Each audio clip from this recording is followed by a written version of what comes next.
Magandang araw po mga kabakyard and welcome po again sa aking channel.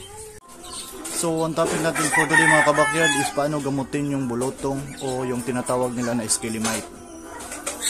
Una kabakyard, pwede naman natin yung gamutin na gumamit tayo ng sulfur ointment at ipahid natin to sa area ng ating ibon na mayroong bulutong o tinatawag na scalemite.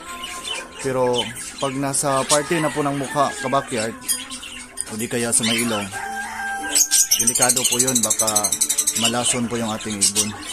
Dito sa aking ibonan mga kabakyard, ang ginagamit ko po, mga 3 beses ko na itong nasubukan na nagkakaroon ako ng ganitong sakit sa aking ibonan.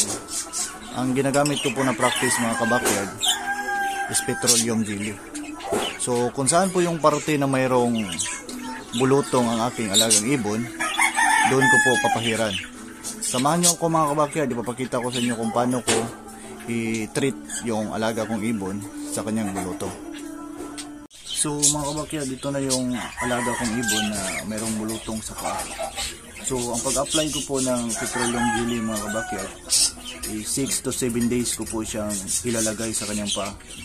Pero hindi ko po siya isasama sa maraming parakit, baka maaari po siyang makahawa doon.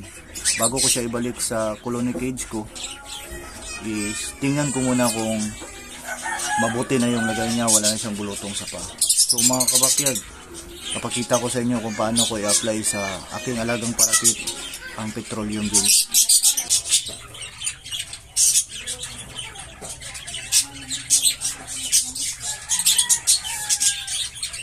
Yan na yung alaga nating parakit mga kabakyard, tapos na natin na-apply ng petroleum jelly.